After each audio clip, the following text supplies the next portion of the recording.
Ontem o presidente Lula tomou uma decisão polêmica. Ele encerrou o Plano Safra e isso vai ter consequências no teu bolso, vai ter consequências na economia e pode também ter consequência aí em algumas ações específicas como as do Banco do Brasil.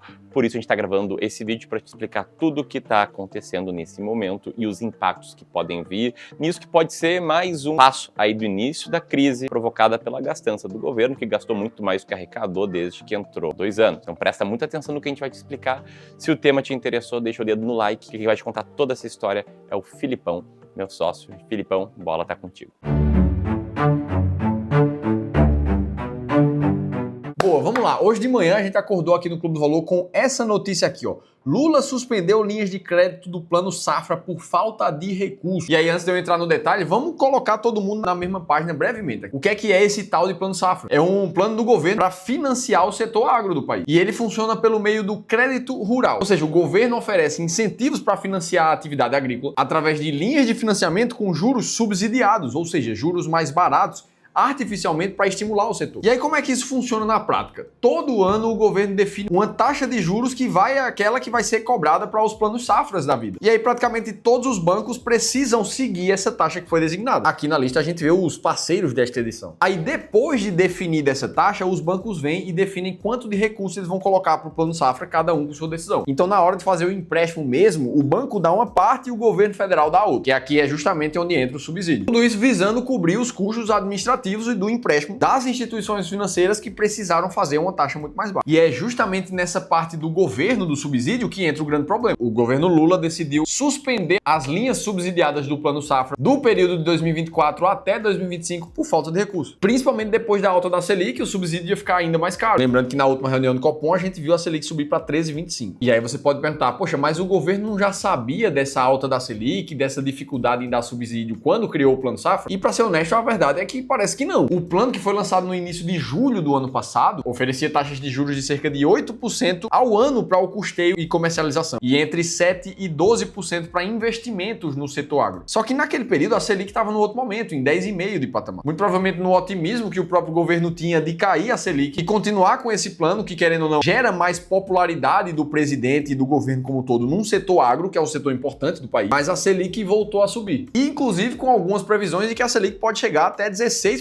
nesse ciclo de alta, ou seja, a conta ficaria ainda mais cara. Só que aí, sendo justo, tem um ponto aqui. Em tese, essa suspensão ela é temporária, de acordo com o governo, até que seja aprovada a lei orçamentária anual, porque é justamente nesse orçamento que o governo espera que algumas contas sejam reajustadas e provavelmente alguma coisa vai ser realocada aqui para o Plano Safra acontecer. E aí aqui a gente vê um cabo de guerra, que afinal de contas os responsáveis pelo orçamento estão jogando a aprovação dele para depois de fevereiro, alegando que precisa olhar melhor para o pacote fiscal do governo. Enquanto isso, o Ministério da Fazenda, guiado ali pelo ministro Fernando Haddad, comentou que quer combater a inflação nos alimentos justamente dando foco e ampliando o Plano Safra. Então é cada um tentando defender um interesse diferente nessa esquizofrenia que é o estado gigantesco que a gente tem no Brasil. Só que para o Haddad conseguir o que ele quer, o orçamento precisa ser aprovado. E o pior de tudo é que esse movimento acaba afetando muita gente, porque a gente está falando de um impacto muito maior no bolso do produtor rural do país, o que pode afetar diretamente o preço dos alimentos também. E, inclusive afetar até a cotação de algum dos bancos que fazem parte do Plano Safra, como é o caso do Banco do Brasil. É sobre esses efeitos na economia que eu quero conversar contigo a partir de agora. O que é que muda com essa decisão do governo? Bom, a gente vai falar sobre isso. Agora, para deixar registrado nesse vídeo aqui, a gente voltar no futuro e conseguir ver, esses problemas acontecem por causa da dificuldade do fiscal do Brasil de controlar o que é que entra e o que é que sai. Afinal de contas, o Brasil provavelmente deve registrar o segundo maior déficit nominal do mundo em 2025, ficando atrás apenas da Bolívia. Enquanto que a arrecadação do governo segue batendo recordes, ainda assim os gastos são tão grandes que não dá para controlar. Agora, como é que isso impacta a tua carteira como investidor, o teu bolso como cidadão? E nesse ponto aqui, eu preciso te alertar que as respostas que a gente dá aqui, principalmente no final do vídeo, é uma resposta genérica para todo mundo. É para todos vocês, mais de 1 milhão de inscritos aqui do Clube do Valor que a gente tá falando. Agora, se você quiser uma resposta personalizada de como é que você investe bem, mesmo no cenário de déficit do governo, mesmo no cenário de dificuldade nas contas públicas e inclusive nos investimentos, se você quer uma resposta individual que considere a tua realidade, os teus objetivos, o teu contexto familiar, aí o melhor caminho é você participar de uma sessão de consultoria gratuita com um dos nossos especialistas do clube. clube. A gente vai pegar 1 hora do nosso tempo para olhar para o teu caso, o teu portfólio de investimentos de forma individual e ver como é que você pode investir cada vez melhor. Te mostrando um plano estratégico para que você nunca mais tenha dúvida de qual ativo comprar, qual vender e como fazer. Para você participar, faz a leitura desse QR Code que está aparecendo aqui em algum lugar da tela ou clica no primeiro link da descrição do vídeo. Beleza, agora vamos passar pelas consequências dessa história do Plano Safra. A primeira delas é o que é que acontece com o preço dos alimentos. E segundo, a gente precisa entender como é que isso pode afetar as ações do Banco do Brasil, que é o principal banco quando a gente fala de agro no país. Começando pelos alimentos, eles vão subir? Vai ter um impacto significativo para o consumidor? Bom, que os alimentos já estão ficando mais caros, a gente já sabe, inclusive o presidente Lula tentou dar uma solução bem fora da caixinha ali, dizendo que se você está achando os preços caros é só não comprar. Só que o ponto é que existe uma série de fatores por trás disso aqui que muita gente não está vendo. Por que é que os preços estão subindo tanto? Nos últimos 5 anos, o preço da comida no país subiu praticamente 55%, enquanto que os salários, se fossem reajustados pela inflação, teriam subido 33%. Ou seja, essa primeira conta já não fecha aqui. Mesmo quem teve uma correção salarial de acordo com a inflação não conseguiu acompanhar a alta dos alimentos. E é lógico que aqui nem tudo é culpa de ação governamental. A gente teve um monte de coisa que aconteceu nesse período. Covid, crise hídrica, guerras que geraram problemas de abastecimento, fatores climáticos como El Niño, Laninha e que prejudicaram muito as safras no Brasil. E é aqui que entram os problemas do governo que agravam essa situação. Como, por exemplo, a própria desvalorização do real e a política fiscal muito fraca. Até porque, ano passado, de fato, o real foi considerado a pior moeda do mundo. E a gente viu o dólar se valorizar a níveis recordes nesse período.